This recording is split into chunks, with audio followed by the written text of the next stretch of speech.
almost perfectly, if we looked in that chart, 3 times 27.2. The sodium metal doesn't emit. And there's no reaction where you can get a net positive enthalpy of 27.2 from sodium. We can look at a number of different materials and look at the relative emission efficiency. For example, sodium carbonate, no emission. Magnesium carbonate, no emission. Lithium carbonate, a little bit of emission. Remember, it was 2.98, not 3.006 or whatever it was for potassium. So it's off, but close enough. Cesium, we get good emission. Rubidium, we get good emission. Potassium, we get good emission. But you can see the relative order, and that this is a relative order in terms of chemical production. And we can compare different nitrates, for example. Look at lithium nitrate versus potassium. Potassium works much better.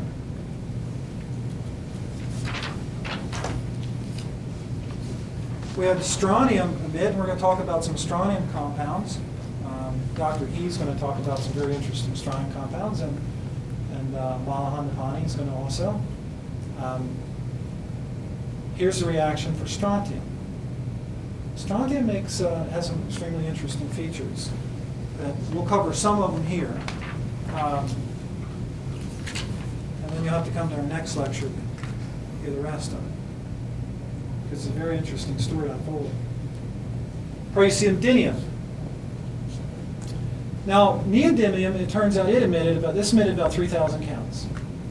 Neodymium emitted about 3,000 counts also, but its vacuum ionization energies aren't given for the 5th ionization. But they're almost identical. This is neodymium follows praseodymium, and they're almost identical. And more than likely, it's the same reaction.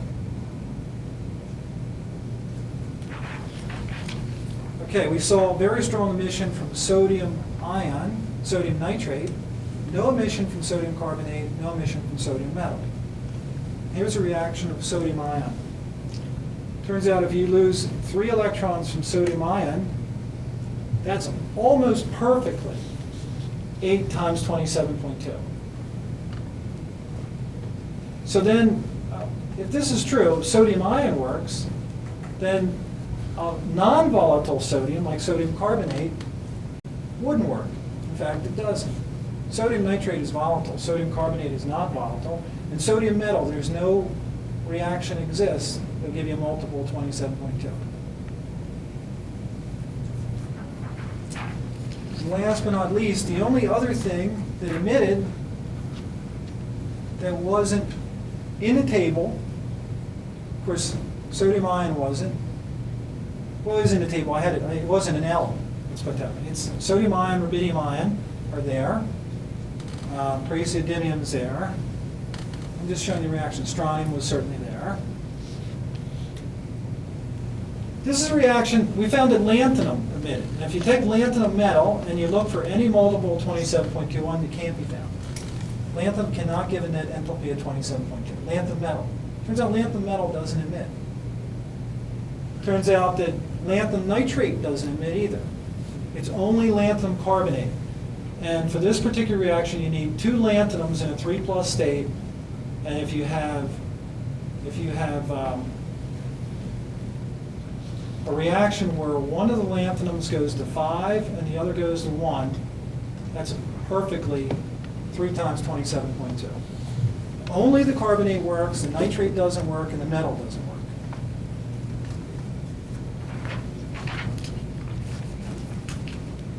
Okay, we're going to have more on this. Probably take a break. Are there any questions so far? Yes. Have you observed any transitions to lower states in other atoms than hydrogen? Well, that would be a topic of another lecture. We are very interested in that, but this lecture is about hydrogen. I think I know a way of doing it. It's trickier than hydrogen because hydrogen's neutral, but we'll talk about that in another lecture. Also, another question. If the catalysts are ferrocommon, then why is there hydrogen that hasn't reacted yet? Well, you know, You mean on Earth? Anywhere. Well, you know, here's the interesting question. I mean, here I was running cells for a couple of years. I originally proposed, well, it makes this new atom. So we went to Lehigh University, and sure enough, we got a very big peak at 54.4 on our electrodes that we were using in our electrolytic cells. And we used potassium carbonate as electrolyte, and because of this particular reaction. And there was none found for sodium. And Al Miller, who's the head of ZMR Labs there, said, yeah, this is very compelling evidence there's new state action. So we went out to Idaho National Engineering Lab. And then they said, oh, okay, well, let's try it ourselves. And they got the same result. And then someone said, well, it could be the iron 3 pig, because it occurs around 52 to 56, depending on whether it's metal or the oxide. So we said, well, you know, the 2p 3 halves and 2p 1 half at 710 and 726 weren't there. But maybe the nickel Auger lines are obscuring it. So we sent it out for top sims. No iron found. So it can't be attributed to iron. But one peak wasn't going to convince anybody that there's a new form of hydrogen. So then I proposed that there was a molecule. And I solved in closed form the hydrogen molecular ion, the hydrogen molecule. Well, we'll look at that. It's right on. Closed form equation. And it predicts that you can form these other forms of hydrogen molecules. And their spectra are seen in the solar corona. Very, very high resolution, 5 significant figures. And a predicted theoretical match. And so then I said, okay, well, let's try and find this new form of molecule. We looked for about 2 years and found very, very little evidence of it. I think we've identified it, but it was very, very difficult to ever show that it existed. So then I proposed, well, there must be something wrong, because we're running these cells and we're not finding the product. So then I solved the hydride ion. And it turns out the spectrum of the hydride ion are in the sun. The continuum bands of all these fractional hydride ions are in the sun in a major, obvious way. So I said, great, let's now direct the research program to look at these hydride ions. It's hard to find. Purifying a new compound is not a trivial thing. If you didn't have these signatures from XPS or any means of identifying it, you'd be lost. Even if I threw this in a rug or in any random room here and said, go in and find it, it's there, how would you do it? Well, you should see some evidence in scattering experiments. If there is a lower binding state, and if you have a scattering experiment, you should see some evidence of a binding state Matter in of fact, scattering experiments. Now, I don't know any such experiments. I don't know whether you found any. Well, we're doing some right now. We're doing some neutron diffraction experiments. It turns out X-ray diffraction is worthless. No. X-ray diffraction will show you that there's different You couldn't peaks. do it with that. No, you can't do hydrogen with X-ray diffraction. We are doing neutron diffraction, and I'll let you know how that goes. But has anybody ever made one of these compounds and then neutron diffraction? I would say no. It's not trivial to make. You know, it took us this time, right now in our lab, we're making 1,000 times more compound than we were this time a year ago. We were making milligram quantities a year ago. Now we're making several gram quantities. You know, maybe one should do a literature survey of scattering experiments. Maybe someone has found something which can be explained. Well, I'm more interested in just taking the compounds and have neutron scattering. You can always look in the literature and see if someone's discovered some artifact. But I'd rather just make it, send it out, and see what it gives us. But we have done. There's other ways of telling that there's a smaller hydrogen. There's nuclear magnetic resonance, for example, can tell inner proton spacing. We're going to talk about that later in the meeting. Are there any other questions? Well, we take a short break, and then Dr. Conrads is going to present his data, and we'll come back and say 5-10 minutes most. You must, may I just make one more request to you? You must have written several papers about this now. Could you make a sort of folder of papers available for those? Now, we're going to have 5 papers, at least 4, maybe 5 on the web probably within a week. So we have papers on all this, and they're going to be on our internet web page, www.blacklightpower.com. We have 2 that were 2 submitted and were accepted. One at the International Journal of Hydrogen Energy, the other one at Fusion Technology. There's another 3rd submitted to the International Journal of Hydrogen Energy. We'll have 2 more to submit by the time we put it on the web, which will probably be within a week or less. Where are you doing the neutron scattering experiments? I won't say. But we are doing that.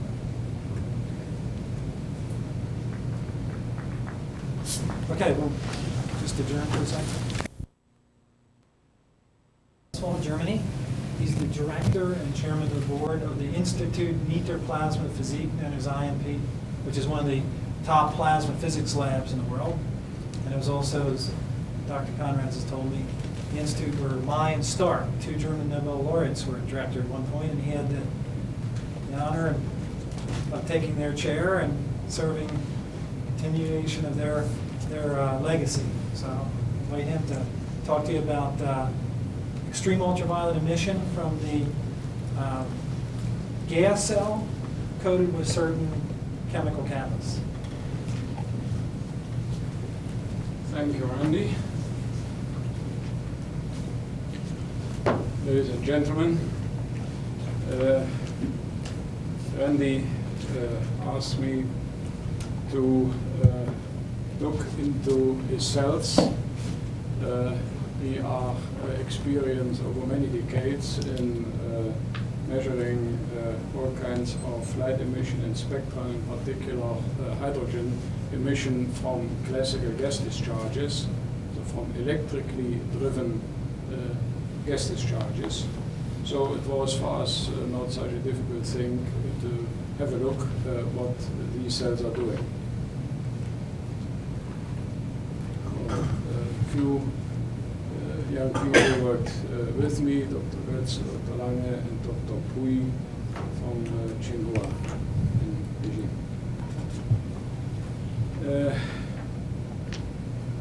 The first thing what we did is we investigated in the extreme vacuum UV this schematic of the apparatus. You know, if you work below 300 angstroms, then you have to have a grazing incidence spectrometer, so the light has have a grazing angle on the grading in order to record radiation at all. We employed such a grazing incidence spectrometer for this investigation. And we have started with the holocathode discharge, that is shown schematically here, where we injected at this time some potassium iodide by vaporizing this, and having here a cloud of potassium iodide, and we start to record the spectrum. The result is the following, that we have indeed recorded a spectrum which was centered primarily around the long wavelength range.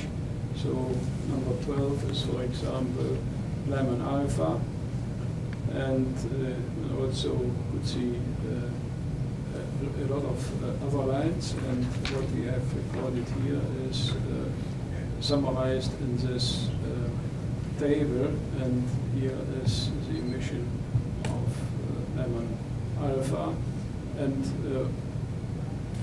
there are similar features to that what you have seen here already.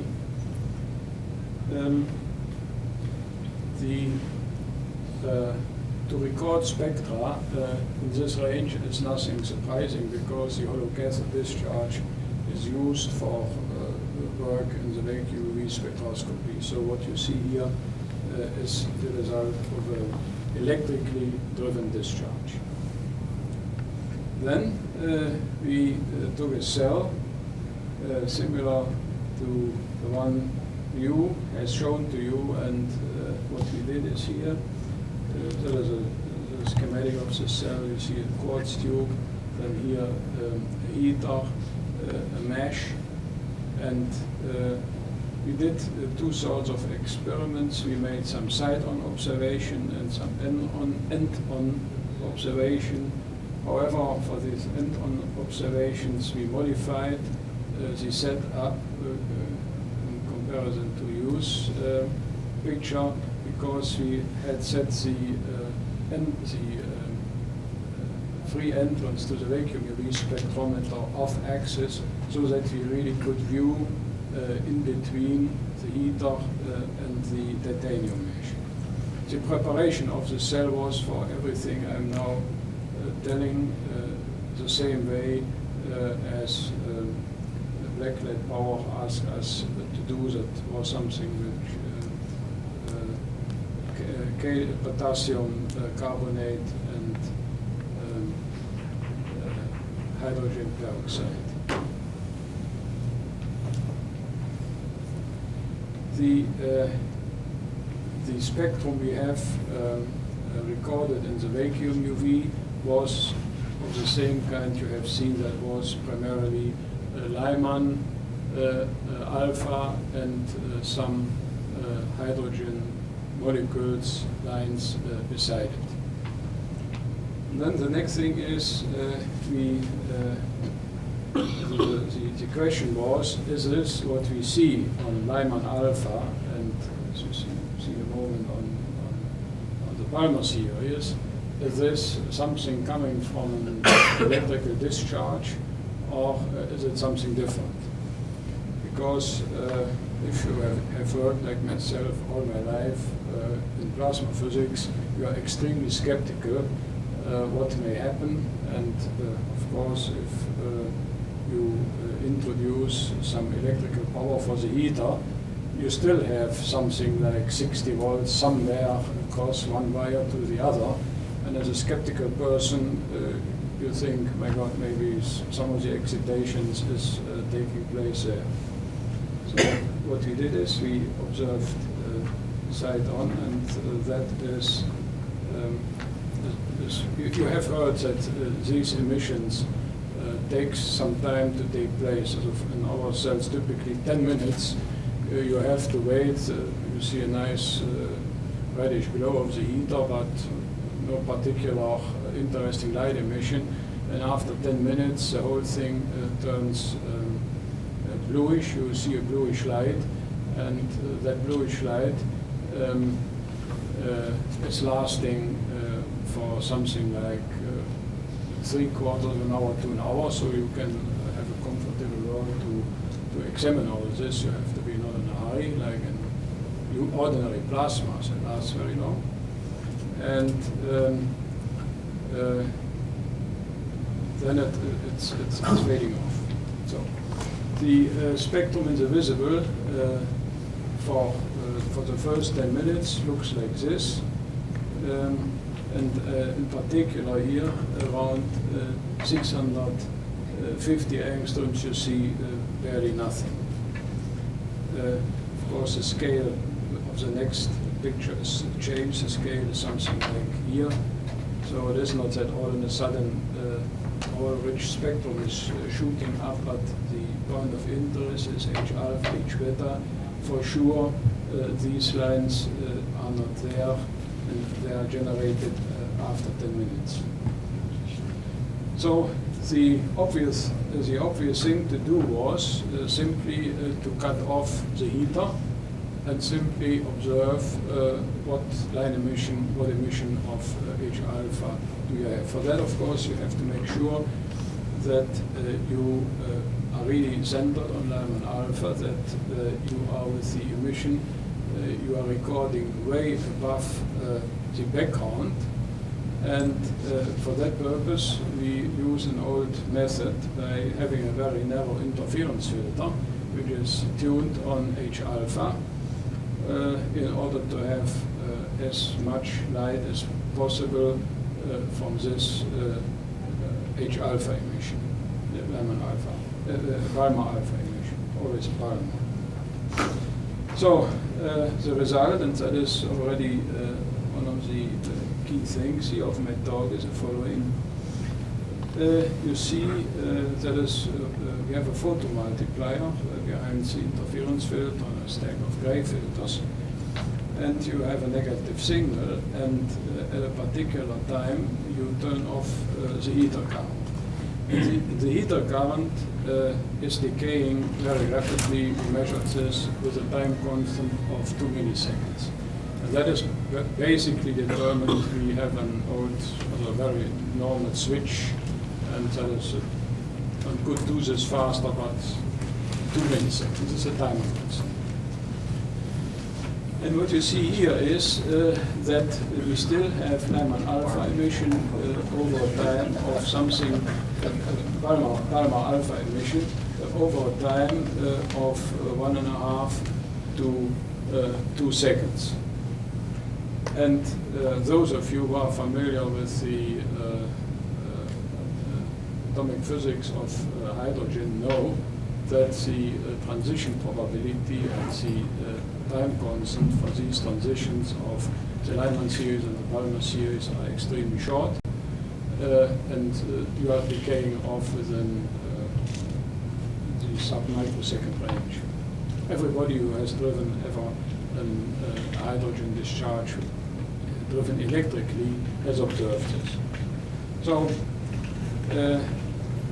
you see without no doubts that this is way slower than what you would expect. But when I turn this off, I have zero electric connection. Yeah? So that's only the heater. I was skeptical.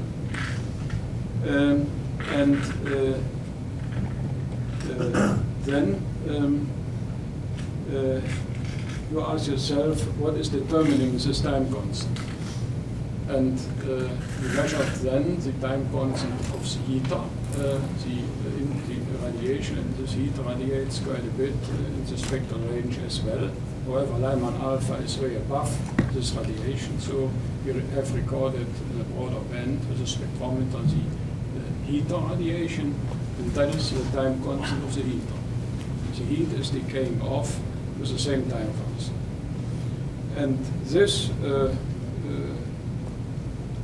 I think one has the right to conclude, because of the same time constant, that this H alpha emission goes with the temperature of the heater and the temperature of the grid, and that makes me inclined to say we are facing here a chemical H alpha emission and not an electrical one. Because the electric one I have seen over and over, and at this stage there is nothing else, unless somebody of you have an explanation. So hydrogen is not has no metastable states at this wavelength of H alpha, not that I know of.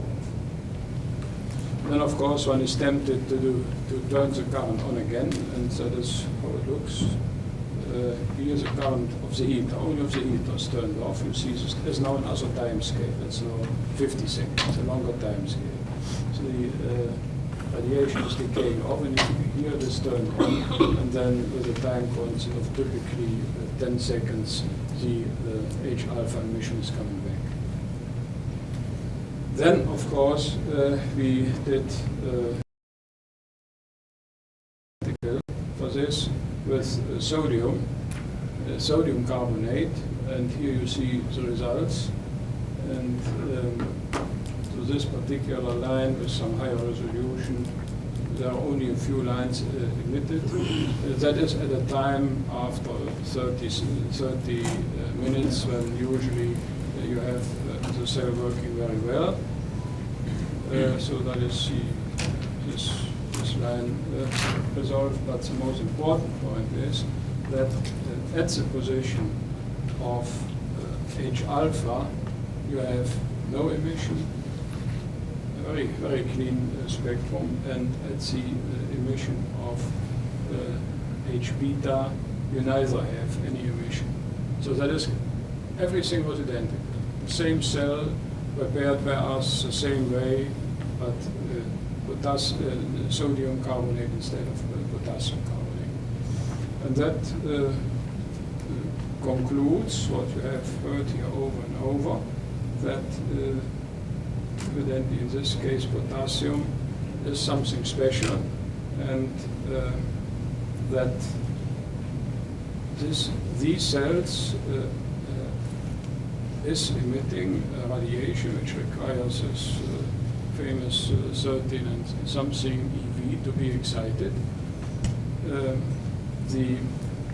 I have only to remind you, if you have an ordinary plasma, as a typical plasma in thermal equilibrium, you need something like 1 eV, 2 eV temperature in order to get these hydrogen lines excited. So 1, 2 EV temperature means between 10 and 20,000 degrees, at least for the electrons, not necessarily for the ions, for the electrons. And so this means that usually you only can do by using the appropriate plasma equipment. And I must say that this for me for the first time that I see a so-called chemical emission of Lyman alpha and also of Balmer alpha and Balmer beta. That is what I would like to tell you. Thank you.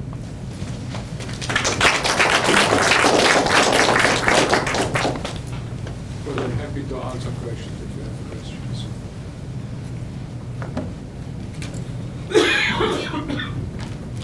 Yeah, that's the old-fashioned way how do you do spectroscopy. Very good. Thank you very much, Okay. Professor Conrads. Yeah, very well.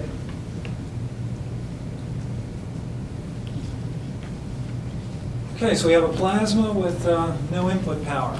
Very interesting. Has a lot of ramifications. Now, let's see, we could have a stored source of metastable energy of 15 or 16 EV that would produce these excitations. Is that not true, Phil? But you've never seen that in any other condition? No, also that is also for sure. If you stick to hydrogen, unless you have something which I am not aware of.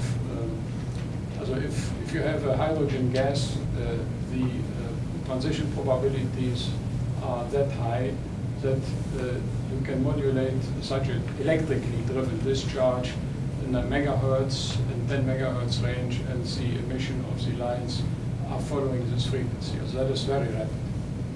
A pure hydrogen gas. You would have to have... A pure hydrogen gas. Yeah, in this case, you would have to have something storing, a solid presumably, storing somehow being able to act like a metastable molecule that would last that long. That is correct. Something like a That symbolism is correct. You have to have something else which stores energy on this time scale and gives it to the plasma. That's correct. We don't know of any such thing. Well, No, that I only did measure. right. These energies are very high. But I must say what is essential is that in this case you have potassium. It is essential that you deposit this evidently on the screen. These titanium screens are also good catchers usually for hydrogen.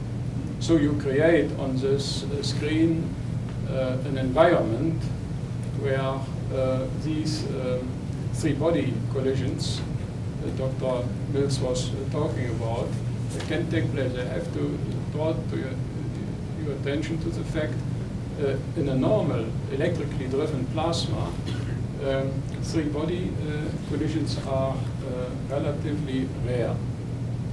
And you have to go to high densities in order to get the probability high to have these three-body collisions. But I must underline, it is nothing extraordinary to have these radiationless transitions. Think about if you talk about the thermal equilibrium, the radiation is the faulty part in it. You only get thermal equilibrium if you have excitation by collision and de-excitation by three-body recombination, a well-known three-body recombination effect. And the radiation is spoiling the thermal equilibrium. So for a classical plasma physicist, these radiationless transitions at electron collisions is nothing special. It's quite common in a plasma. But for binary collisions, of course, the probabilities at lower densities are reasonable. But if you want to have a three-body collision, if you want to have a reasonable probability that you can measure something, you have to go to high densities, obviously. The titanium hydride is a dense medium. Yes, yes. Which- But don't I ask me mean, now what is happening we have not measured it. We only measured something which happened in the gas. Also the bluish light, so for me, clearly shows that you create something like a plasma. Looks to me like a plasma I've seen over and over between the heater and the titanium mesh. And that emits radiation also if you turn off the electrical circuit, I've shown you. The blue color disappears. Does the blue color disappear when you turn off the filament? The blue plasma color? No, that goes slowly. That goes with the heating. You can see this. So that is proportional, evidently, to the temperature. The temperature seems to be a key effect on this whole process. At room temperature, So it has nothing. that several second time constant. Yes, I showed you this 10 seconds roughly. When I turned on the current again, the heater current. Do you like to see it again? Okay, Yeah, yeah. we can. Yes.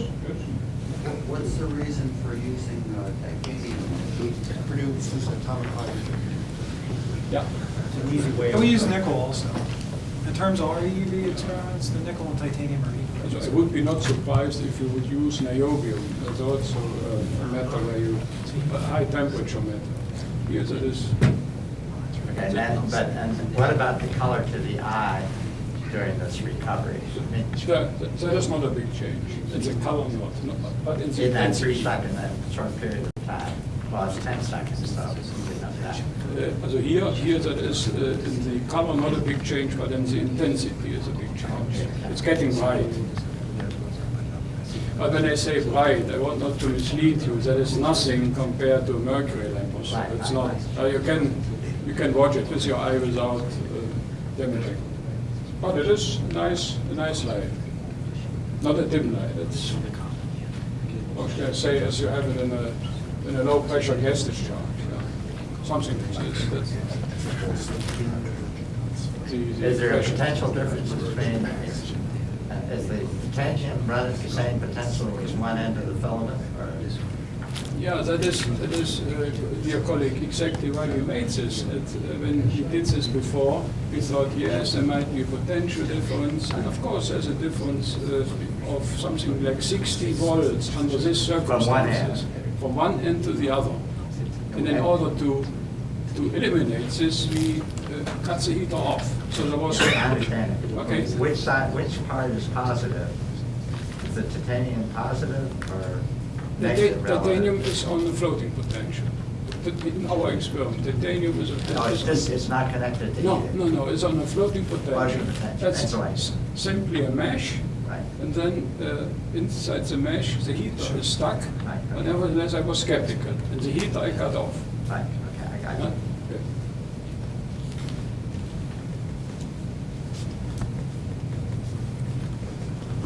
Any other questions? Okay, thank you again, Dr. Conrads. Go ahead. Will his work also be published in one of the papers? We'll probably make it available to selected people.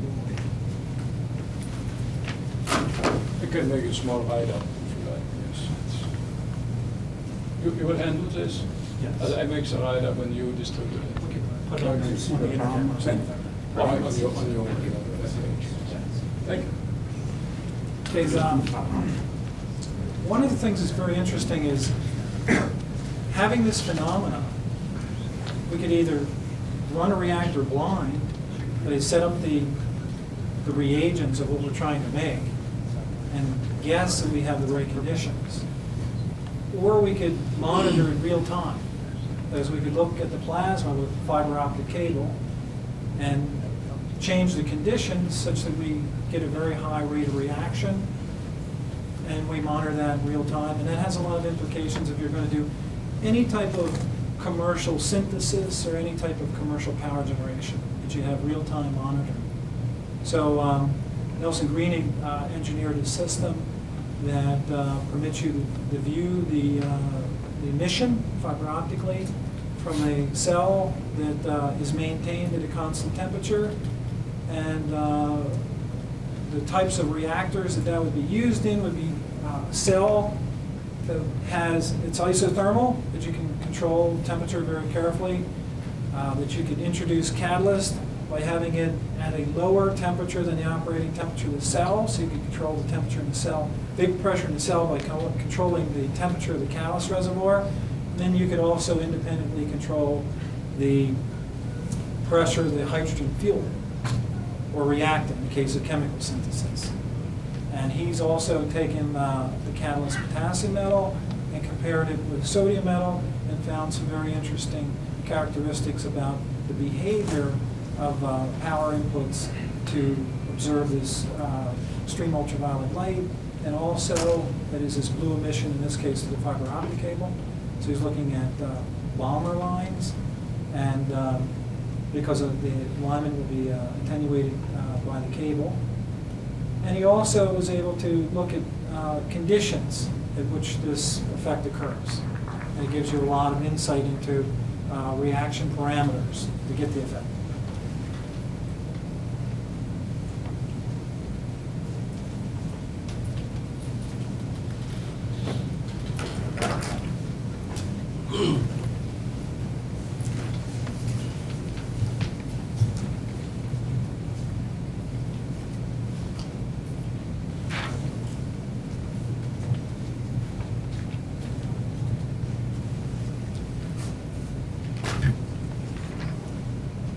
In our earlier work with the Hydride process, there was no light being emitted that we could see.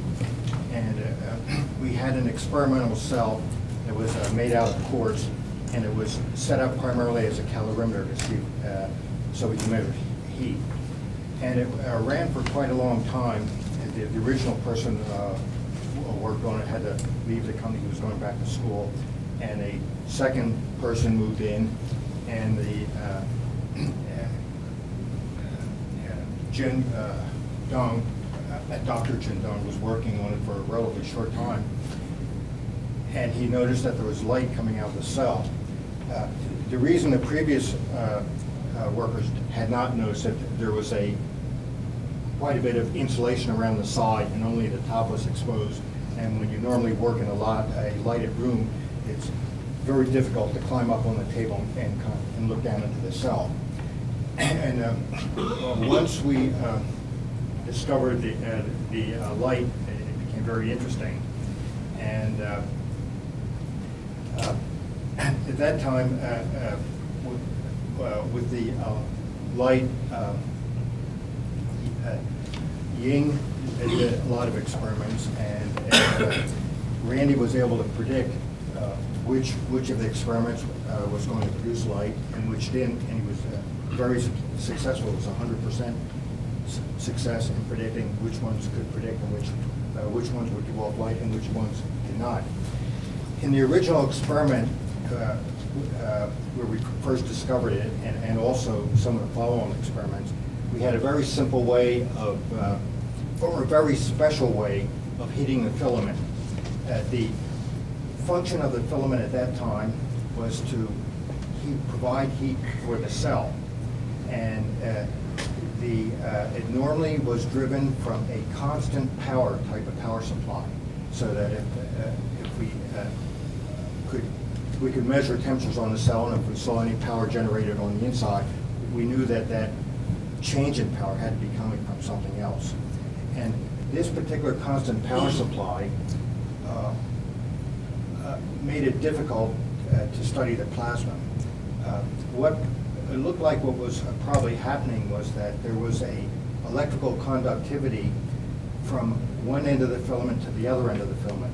It's relatively low voltage, on the order of 30 volts, that was possibly producing this filament. But if we try to modify the power going to the cell to find out what the nature of the plasma was, we couldn't do it because the cell would then lose a source of heat. So what I did was come up with a new design of cell in which the heating of the cell was completely independent of the electrical fields on the inside, so I could see what was going on. The other thing with the older cells, they were made out of quartz, and they were made so that they could come apart. It was basically a long, thin, 2-inch diameter quartz cylinder, and there was a rubber O-ring on the top, and there was a Pyrex dome on it. And we had all our feed-throughs, electrical and gas feed-throughs at the top, but we had to keep it near room temperature because of the rubber seal. And as a result, any chemistry going on the inside, if there was any one particular thing we wanted to keep a vapor pressure of, it would be okay at the bottom of the cell, but when that vapor came up to the top, it would condense. Sometimes it would adhere to the quartz. Other times it wouldn't. It made it very difficult to keep a particular vapor on the inside. So this cell that I've designed here, I've incorporated a lot of changes from the quartz cell so that I could primarily study the plasma. Which laser pointers? Silver things are really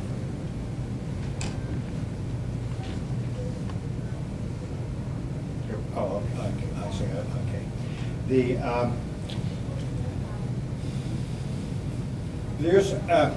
There's a ceramic cylinder in the very center of the cell.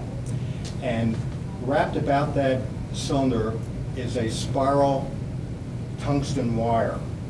And in the old cells, we would simply have a potential across either end of the potential wire, so it would behave as a heater.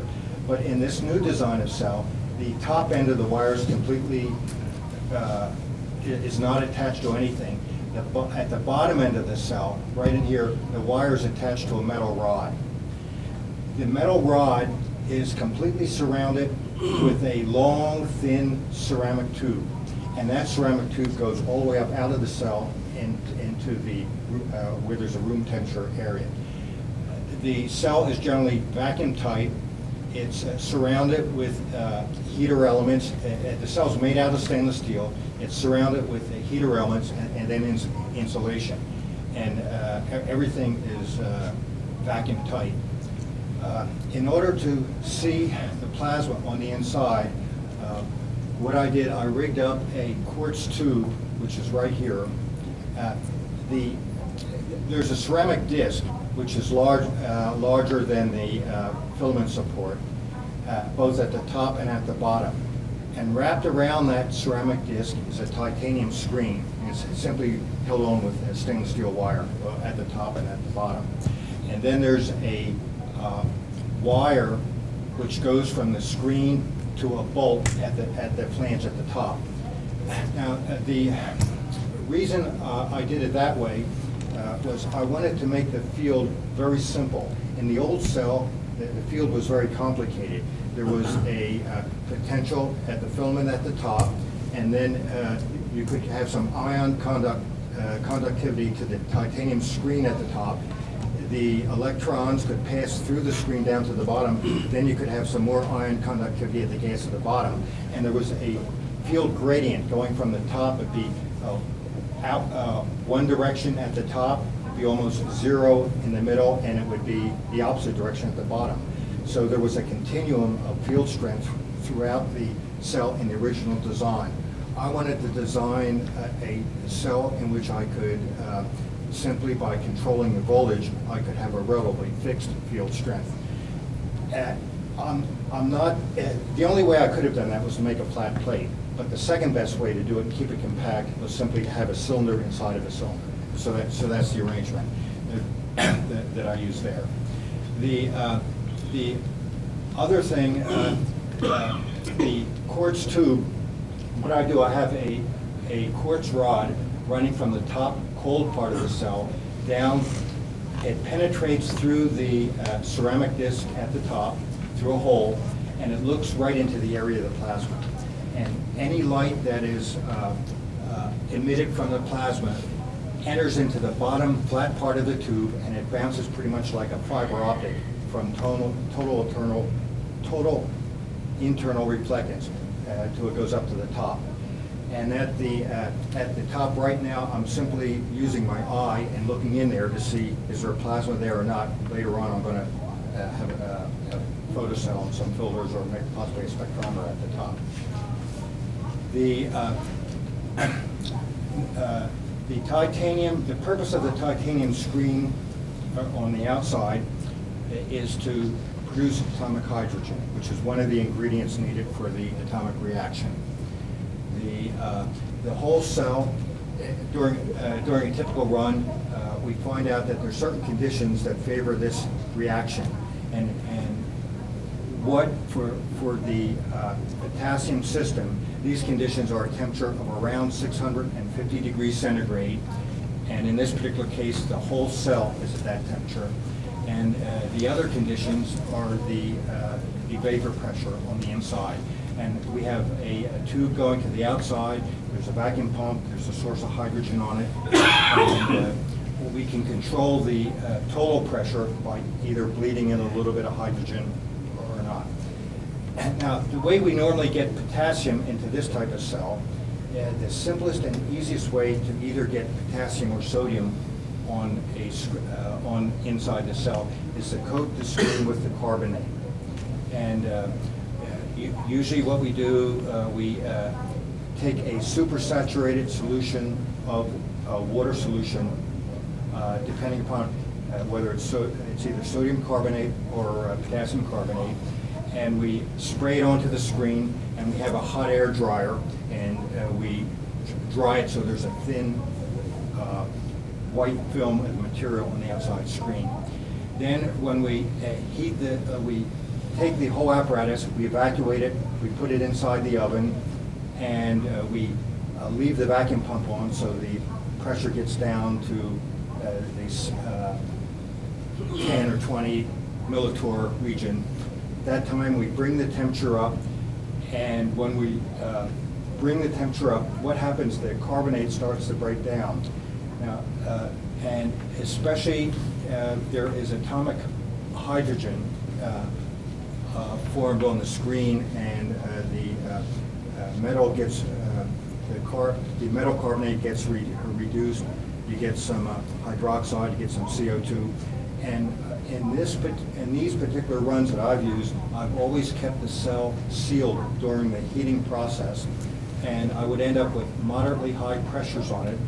And at that time, I would apply some electrical energy to it and take some measurements, and I would then lower the pressure some, take some more measurements, lower the pressure some more, take some more measurements, and always take my measurements in a pressure ascending type of order.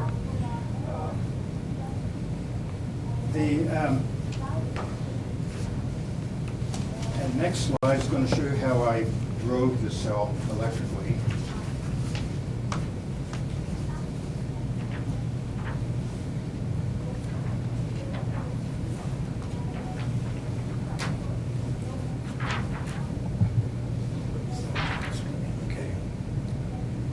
And it was a fairly simple setup. I had a 115 volts alternating current coming in. It's applied to a variac or auto transformer, and that goes to the primary of a step-up transformer. And from that, I go to a simple silicon rectifier bridge, and the output of the bridge produces pulsating sinusoidal, it's a full wave.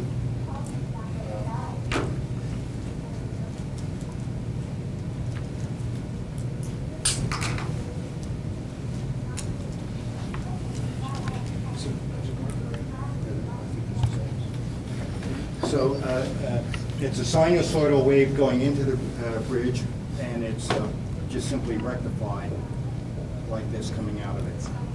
Full wave rectification. This would be 0 volts at the bottom. In all the range of experiments that I did, I simply used a positive voltage to drive the center electrode of the cell.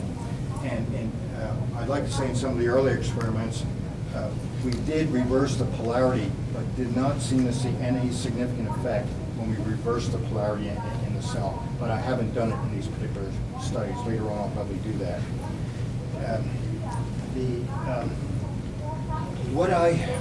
I first started out with hydrogen just by itself, just to see what it would look like, and it would behave pretty much what you would think. initially I was just looking at the voltage output, and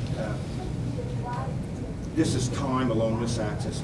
And if you look simply at hydrogen, if you keep increasing the voltage, you get to some point where the voltage starts to conduct a little bit, and then it goes into a conduction mode, and you get a shape like that for voltage versus a function of time. And usually in this particular region, I could also measure the current. There was absolutely zero current in the very beginning of it, and then you would see the remainder of the sinusoidal current. Oops. That would occur down there like that. Now, when I put in, when I ran the experiment and I put in when I had fairly high amounts of potassium or sodium, usually up in a high torr, sometimes it'd be as high as 70 torr of vapor pressure from the metal. And then I would, usually this would result as a result of the temperature climb inside the oven. The oven is thermostatically controlled, and once I get to the top temperature inside the oven, then I would look at the pressure reading, and then I would then bleed off the pressure at a particular point, and then make some electrical studies. What I found out was that the plasma on the inside was very complicated, and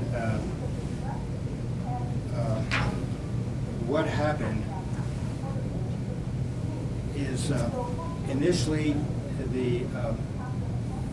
this is before I just simply given you time versus voltage plots, but these are going to be current versus voltage plots, and this would be voltage in this direction. But looking back at the time type of plots, the way the wave shape would look is if this is voltage and this is time, there would be, I would keep increasing the voltage, and then all of a sudden I would get hardly any current conductivity at all. And all of a sudden at some high voltage, the current would jump up to some very large amount. And the cell at that time would be producing a lot of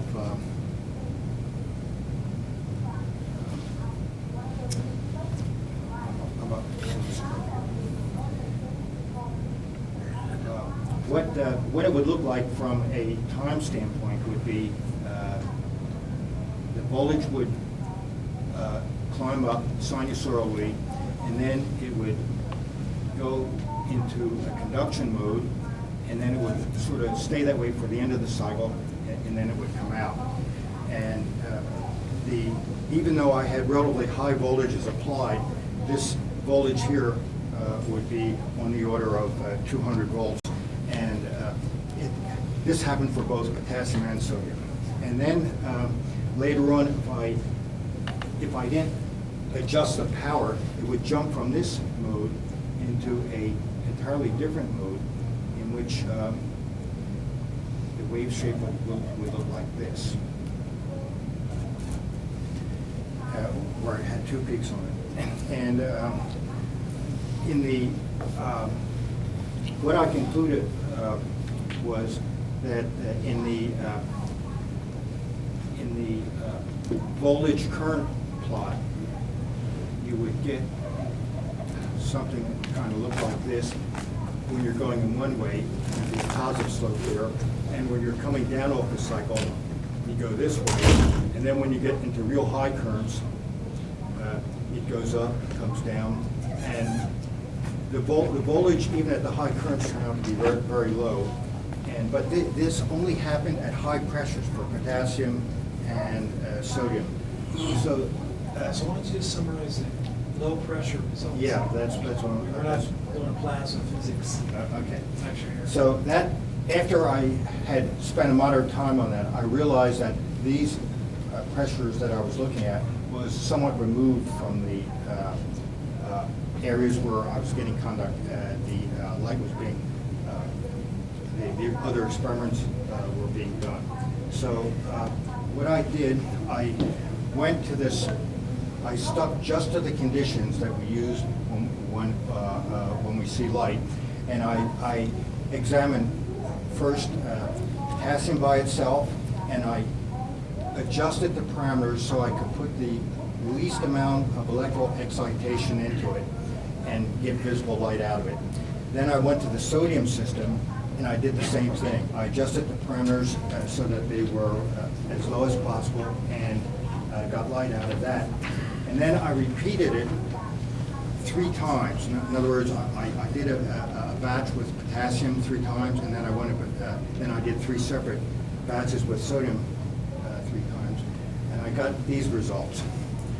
Whenever I use sodium, the least amount of excitation I could put into it